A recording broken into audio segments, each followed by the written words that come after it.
आज की कहानी का नाम है एक्जुमा। एक्जुमा का मतलब होता है किसी ऑलरेडी गाड़ी हुई डेड बॉडी को खोदकर बाहर निकालना। कहानी की शुरुआत में दो शामन को दिखाया जाता है, हुआरिम और बोंगिल। ये लोग एक केस के चलते अमेरिका जा रहे थे। यहाँ बताया जाता है कि दो तरह की दुनिया होती है, एक इंसानों की दुनिया और एक नेगेटिव एनर्जीज की दुनिया, जहाँ भूत पिचास, डीमन, इविल स्पिरिट्स, मॉन्स्टर रहते हैं। जब नेगेटिव एनर्जीज अपनी दुनिया को छोड़कर इंसानी दुनिया में आते हैं, तब उससे निपटने के लिए बुलाया जाता है शामन को। हुआरिम और बोंगिल अमेरिका जाते हैं एक बच्चे की जांच करने।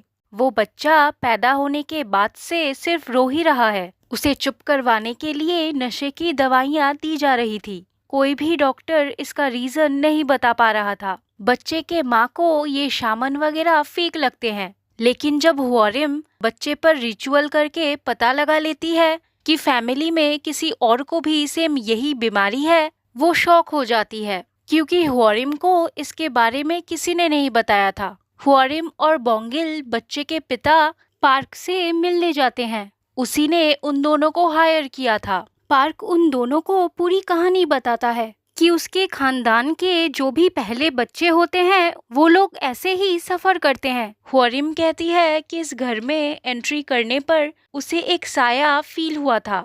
वो पार्क को बताती है कि वो साया उसके ग्रैंडफादर का है। वो कहती है कि पार्क के ग्रैंडफादर को सही से दफनाया नहीं गया है, जिस वजह से उनके आत्मा को शांति नहीं मिल पा रही और वो अपना गुस्सा आप लोगों पर निकाल रहे हैं। पार्क हुआरिम से इसका सॉल्यूशन पूछता है। हुआरिम कहती है ये काम अकेले मेरे बस की बात नहीं है, इस काम के लिए और एक्सपर्ट लोगों की जरूरत पड़ेगी। सीन शिफ्ट होता है किम पर। वो फेंगशुई मास्टर था। उसका काम था मरे हुए लोगों की बॉडी दफनाने के लिए सही जगह ढूंढना, ताकि उनकी आत्मा को शांति मिल सके। किम एक केस हैंडल कर रहा था जहां एक बूढ़ी औरत के आत्मा को शांति नहीं मिल पा रही थी। इसकी वजह थी क्योंकि उसके पोते ने उसके नकली दांत अपने पास रख लिए थे और उस बूढ़ी औरत की आत्मा उस नकली दांत से अटैच्ड थी। किम वो नकली दांत कॉफिन में रख देता है और ये केस यही सॉल्व हो जाता है। हुआरिम और बोंगिल किम से मिलते हैं और वो बच्चे वाला केस उसे एक्सप्लेन करते हैं। दूसरी तरफ पार्क की मम्मी को जब ये पता चलता है कि वो अपने ग्रैंडफादर की 100 साल पुरानी कब्र खुदवाने वाला है, उन्हें ये बात ठीक नहीं लगती। वो पार्क को एक बार फिर इस बारे में सोचने को कहती है। वो ये भी कहती है कि उसकी बुआ यानी ग्रैंडफादर की बेटी इस बात के लिए नहीं मानेंगी। एक्चुअली उसे डर था कि अगर इतने सालों बाद कब्र खुदवाएंगे तो कुछ अच्छे के जगह कुछ बुरा ना हो जाए। पार्क उसके बात को नजरअंदाज कर देता है क्योंकि वो सिर्फ अपने बच्चे को बचाना चाहता था। पार्क कोरिया आता है अपने ग्रैंडफादर की कब्र खुदवाने। वो जब किम से मिलता है, वो उसे अपने ग्रैंडफादर के बारे में कोई भी इंफॉर्मेशन देने से मना कर देता है। इनफैक्ट वो अपने ग्रैंडफादर के कॉफिन को बिना खोले ही कॉफिन के साथ ही जल्द से जल्द जलाने को कहता है। ये सब बातें किम को बहुत अजीब लगता है। किम पार्क के ग्रैंडफादर के ग्रेव के मिट्टी को जांचने लगता है। उसे बहुत नेगेटिव वाइब्स आती हैं। किम पार्क से पूछता है कि ग्रेव के लिए ये जगह किसने डिसाइड किया था। पार्क कहता है कि किसुने नाम का एक मॉन्क हुआ करता था, उसी ने ये जगह डिसाइड किया था। ग्रेव पे किसी का नाम नहीं लिखा था, बस कुछ नंबर्स लिखे थे। पार्क फैमिली बहुत अमीर थी, उस हिसाब से ग्रेव बहुत ही सिंपल भी था। किम ये बात पार्क से पूछता है। पार्क बताता है कि पहले के जमाने में ग्रेव रॉबर्स हुआ करते थे, जो ग्रेव खोल के अंदर का सारा सामान चुरा लेते थे। इसी वजह से ग्रेव को सिंपल रखा गया था। किम उसके जवाब से सेटिस्फाई नहीं होता। वो पार्क को कह देता है कि वो ये काम नहीं कर पाएगा और वो जाने लगता है। किम के ना करने की वजह वो सबको बताता है कि ये काम बहुत ही रिस्की है। इस जगह की मिट्टी शापित है, यहाँ सिर्फ नेगेटिव एनर्जीज हैं। जो भी इस काम में जुड़ेगा सबके सब सफर करेंगे। वो हारिम से पूछता है, तुमने वहाँ फॉक्स देखे? एक्चुअली हारिम और किम ने ग्रेव के पास फॉक्सेस देखे थे। यूजुअली फॉक्सेस ग्रेव के पास नहीं होते। फॉक्सेस का ग्रेव के पास होना अच्छा संकेत नहीं था। नेक्स्ट सीन में हुआरिम, किम और पार्क मिलते हैं। पार्क अपने बच्चे के बारे में बताता है कि वो अपने बच्चे से कितना प्यार करता है। किम भी कहता है कि उसकी एक बेटी है जिसकी शादी होने वाली है। पार्क किम से कहता है, प्लीज मेरे बच्चे को बचा लीजिए। किम पार्क से कहता है, तुम मुझसे कुछ छुपा रहे हो, पहले पूरी बात बताओ। ऑफ कोर्स पार्क नहीं मानता कि वो कुछ छुपा रहा है।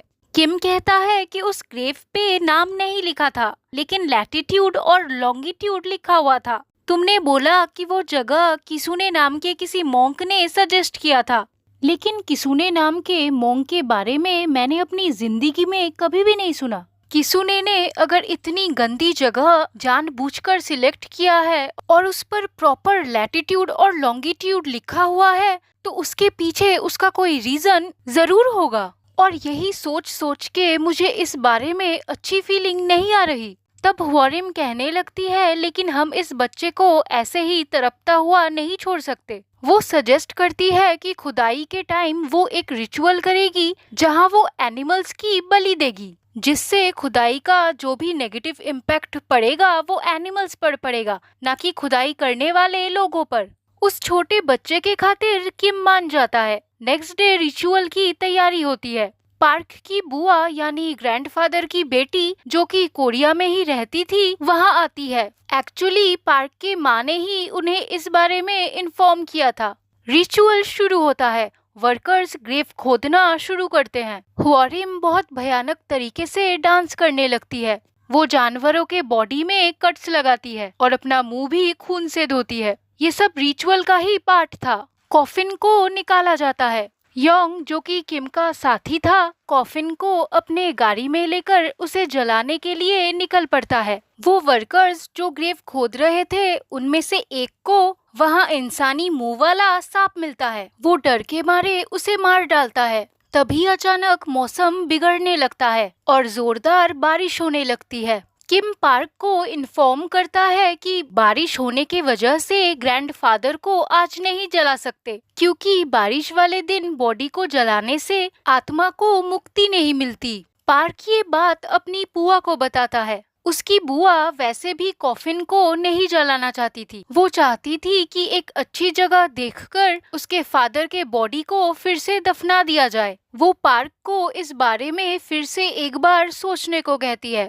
ग्रैंडफादर के कॉफिन को पास ही एक हॉस्पिटल के मॉर्ग में रखा गया था। मॉर्ग से किम उसी टेम्पल के लिए निकल जाता है जो उसने ग्रेव के पास देखा था। टेम्पल के मॉन्क से किम किसुने के बारे में पूछता है। मॉन्क उससे कहता है कि उसने किसुने नाम के किसी मॉन्क के बारे में नहीं सुना है। किम उससे ग्रैंडफादर के ग्रेव के बारे में भी पूछता है। मॉन्क को उस ग्रेव के बारे में पता था और उससे जुड़ी बहुत सारे र्यूमर्स भी वो किम को बताने लगता है कि ऐसे अफवाहें हैं कि उस ग्रेव के अंदर खजाना छुपा हुआ है और जिस आदमी का वो ग्रेव है वो नॉर्थ कोरिया का सबसे अमीर आदमी था। मॉन्क कहता है कि पहले के जमाने में ग्रेव रॉबर्स हुआ करते थे जो ग्रेव से खजाना चुराते थे, लेकिन वो लोग इस ग्रेव को छू भी नहीं सके और वो पकड़े गए क्योंकि ये ग्रेव बहुत हाई रैंकिंग ऑफिशियल का था और इसे गार्ड किया जाता था। अफवाह तो ये भी थी कि वो ग्रेव रॉबर्स अपने सारे हथियार यहाँ छोड़ के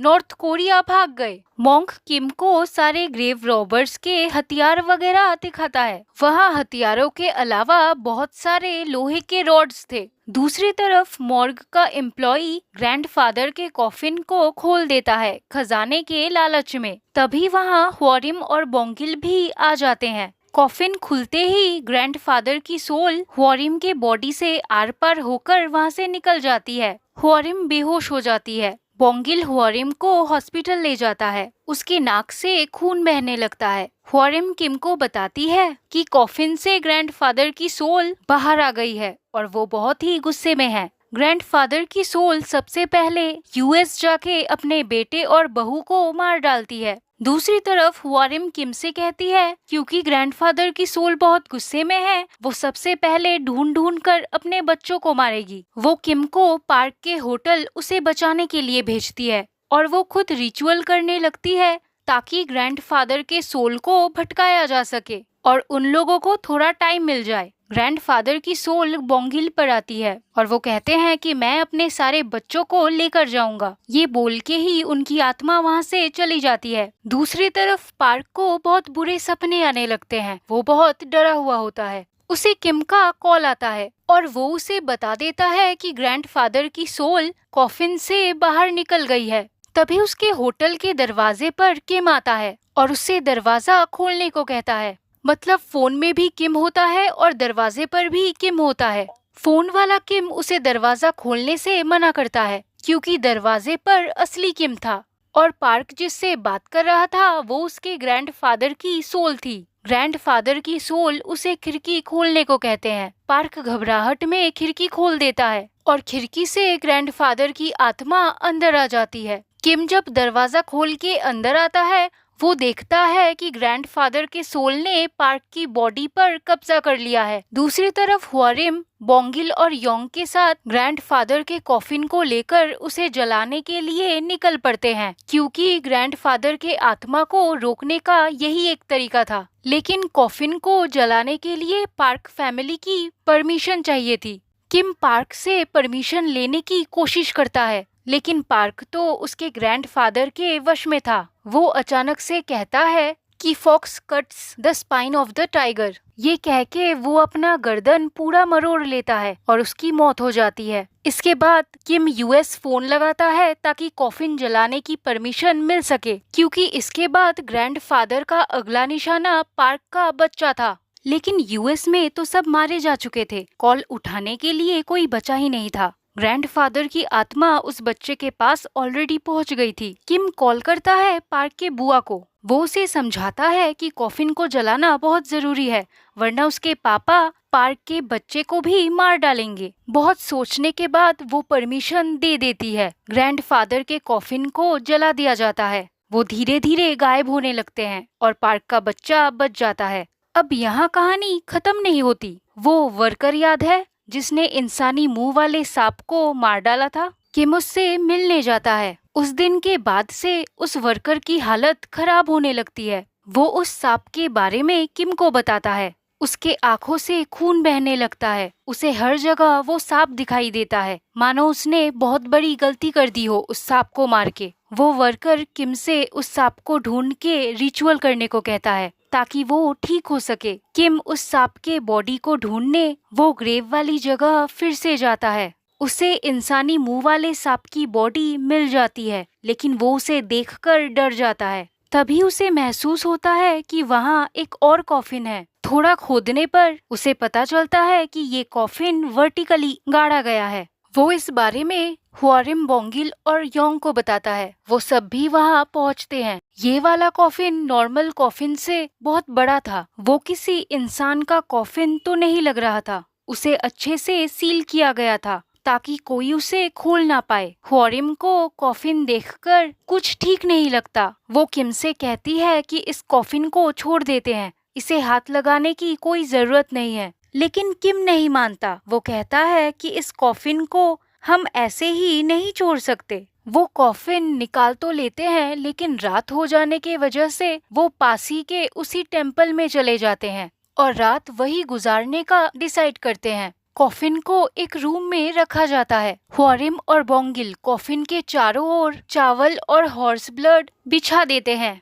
हुआरिम बहुत डरी हुई थी। उसे ये सब ठीक नहीं लग रहा था। पार्क के बुआ को बुलाया जाता है। उससे इस कॉफिन के बारे में पूछा जाता है। वो कहती है कि उसके पापा के कॉफिन के नीचे एक और कॉफिन क्यों है और उन्हें इतनी गंदी जगह क्यों दफनाया गया था ये उसे नहीं पता। लेकिन किम पार्क के ग्रैंडफादर के बारे में पूरी बात पता लगा के आया था। वो उससे कहता है कि तुम्हारे पापा देशद्रोही थे और शायद इसीलिए किसुने नाम के मॉन्क ने तुम्हारे पापा को सजा देने के लिए इस गंदी सी जगह दफनाया था। तभी पार्क की बुआ कहती है कि उसके पापा देशद्रोही थे लेकिन उन्होंने किसुने की मदद की थी। वो मॉन्क किसुने कोरियन नहीं था, जापानीज था। इस बात से किम और हुआरिम दोनों ही शॉक हो जाते हैं। तो जब कोरिया और जापान का वॉर चल रहा था, पार्क के ग्रैंडफादर ने कोरिया से देशद्रोह करके जापान का साथ दिया था और शायद यही वजह थी कि उसकी फैमिली बहुत रिच थी। पार्क के बुआ को समझ नहीं आता कि उसके पापा ने तो किसुने की मदद की थी, तो फिर किसुने ने उसकी बॉडी इतनी गंदी जगह क्यों दफनाई। पार्क की बुआ उन लोगों को कॉफिन ठिकाने लगाने को कहती है और इसके बदले वो उन्हें पैसे भी देगी। इंसानी मुंह वाले सांप को रिचुअल करके जलाया जाता है। फिर वो लोग खाना खा के सो जाते हैं। हारिम अपने कार में होती है। वो अपने एक शामन दोस्त को फोन करके उससे किसुने के बारे में पूछती है। उसे पता चलता है कि किसुने एक खतरनाक तांत्रिक था। वो इंसान ही नहीं था, वो एक फॉक्स था। अब ये बात सुन के ह्वारिम का गला सूख जाता है, क्योंकि अगर किसुने खुद इतना खतरनाक था तो उसने उस कॉफिन में किसको दफनाया होगा, उसका मकसद क्या रहा होगा। ह्वारिम अपने दादी को बुलाती है। उसकी दादी भी शामन हुआ करती थी। मरने के बाद भी वो हारिम की मदद किया करती थी। दूसरी तरफ बोंगिल को बहुत डरावना सपना आता है। वो देखता है कि मंदिर का मॉन्क उससे कह रहा है कि उसका लीवर किसी ने खा लिया। बोंगिल बहुत डर जाता है। वो एक मंत्र पढ़ता है और होश में आता है। वो मॉन्क के कमरे में जाता है चेक करने के लिए, लेकिन वहाँ मॉन्क नहीं होता। थोड़ा आगे जाने पर वो बहुत बड़ा आदमी को देखता है जो इंसान बिल्कुल भी नहीं लग रहा था। उसने बहुत सारे पिग्स को मार डाला था और अब वो एक इंसान का शिकार कर रहा था। वो ये बात हारिम को जाके बताता है। हारिम जब जाने लगती है, उसकी ग्रैंडमा उसका हाथ पकड़ लेती है, मानो कि जैसे वो हारिम को रोकना चाह रही थी कि वो वहाँ ना जाए। हारिम और बोंगिल उस रूम में पहुँचते हैं जहाँ कॉफिन को रखा गया था। उन दोनों को पता चलता है क्योंकि डोर सील था, वो मॉन्स्टर छत फाड़ के निकल गया था। ह्वारिम बोंगिल को सबको बुलाने को कहती है। ह्वारिम को कॉफिन के अंदर से एक सामुराई हेलमेट मिलता है, जिसका मतलब वो मॉन्स्टर एक सामुराई था। सामुराई जापानीज वॉरियर को कहा जाता है। तभी वहाँ वो सामुराई आ जाता है। ह्वारिम बहुत डर जाती है। वो सामुराई पूछता है, यहाँ कोई इंसान आया है क्या? ह्वारिम नीचे बैठ जाती है और कहती है कि नहीं, यहाँ कोई इंसान नहीं है, मैं तो आपकी ही सेवक हूँ। सामुराई कहता है, अगर तुम मेरी सेवक हो तो मेरे लिए मछली लाई हो। ह्वारिम बहुत डरी हुई होती है, उसके मुंह से आवाज नहीं निकलती। सामुराई गुस्सा होकर कहने लगता है, तुम्हें मेरी बात सुनाई नहीं दे रही क्या? वो गुस्से में एक इंसान का कटा हुआ सर हारिम के ओर फेंकता है। हारिम अपने कपकपाती आवाज में कहने लगती है, नहीं, मेरे पास मछली तो नहीं है, लेकिन मैं अभी आपके लिए लेके आती हूँ। सामुराई को उस पर शक हो जाता है और वो छत से देख लेता है कि हारिम एक इंसान है। ह्वारिम भागने लगती है। सामुराई उसके पीछे जाता है। तभी बोंगिल आके एक लोहा सामुराई के पेट में घुसा देता है, लेकिन उससे सामुराई को कुछ नहीं होता। सामुराई बोंगिल के पेट में अपना हाथ घुसा देता है। बहुत खून बह जाता है और बोंगिल नीचे गिर जाता है। फिर वो सामुराई हारिम के ओर बढ़ता है। हारिम पीछे जाते जाते मंदिर के अंदर एंटर कर जाती है। इस वजह से सामुराई उस पर वार नहीं करता। तभी वो एक आग के गोले में ट्रांसफॉर्म होने लगता है। किम और योंग भी वहाँ आ जाते हैं। सामुराई आग का गोला बनकर घूमने लगता है और वहाँ से चला जाता है। बोंगिल को हॉस्पिटल ले जाया जाता है। किम हारिम से माफी मांगता है क्योंकि हारिम ने उसे मना किया था, लेकिन फिर भी उसने कॉफिन बाहर निकालने का डिसाइड किया। ह्वारिम कहती है, ये सामुराई कोई आम आत्मा नहीं है, ये बहुत ही खतरनाक है, इसे हराना नामुमकिन है, ये किसी चीज से जुड़ी हुई है। तभी वहाँ डॉक्टर आते हैं और कहते हैं कि बोंगिल के एब्डोमिनल ऑर्गन्स में बहुत चोटें आई हैं, बहुत खून बह गया है और सबसे बड़ी बात, स्पाइन में इंजरी आई है। स्पाइन इंजरी का सुन के किम को याद आता है कि मरने से पहले पार्क ने कहा था, the fox cuts the spine of the tiger. Kim उसी मॉन्क के टेम्पल जाता है जिसे सामुराई ने मार डाला था। वो ग्रेव रॉबर्स के हथियार देखने लगता है। वहाँ उसे एक डायरी मिलती है। यहाँ उसे पता चलता है कि वो लोग ग्रेव रॉबर्स नहीं थे, वो देशभक्त थे। वो लोग जमीन खोद खोद के आयरन रॉड्स निकाल रहे थे, जो कि किसुने ने जगह जगह कोरिया की डेवलपमेंट रोकने के लिए गाड़े थे। और ये लोग एक आखिरी रॉड निकालने के लिए ही पार्क के ग्रैंडफादर की कब्र को भी खोदना चाहते थे, लेकिन उससे पहले ही वो लोग पकड़े गए। किम वापस उसी जगह जाता है जहां ग्रैंडफादर का ग्रेव था और वहां वो आखिरी रॉड ढूंढने के लिए खोदने लगता है। दूसरी तरफ ह्वारिम अपने दो शामन फ्रेंड को बुलाती है और बोंगिल पर रिचुअल करती है। बोंगिल उस सामुराई के वश में था। वो उस सामुराई को अपना मालिक बताता है। वो बताता है कि उसका मालिक जंग में 1000 लोगों को मारकर महान बन गया है। ह्वारिम उससे पूछती है, तुम्हारा मालिक अभी कहाँ है? बोंगिल वही लैटिट्यूड और लॉन्गिट्यूड दोहराने लगता है जो ग्रैंडफादर के ग्रेव के पत्थर पर लिखा हुआ था। वो कहता है कि उसका मालिक उसी ग्रेव के जगह को गार्ड कर रहा है। दूसरी तरफ किम मेटल डिटेक्टर से पता लगाता है कि वहाँ आयरन रॉड तो जरूर है। थोड़ा और खोदने पर उसे वहाँ वही सामुराई दिखता है। वो बहुत डर जाता है। इसका मतलब सामुराई उस जगह को प्रोटेक्ट कर रहा है। बोंगिल की हालत देखकर ह्वारिम को उसकी शामन दोस्त इस सामुराई वाले मामले से दूर रहने को कहती है, क्योंकि ये बहुत ही खतरनाक काम था।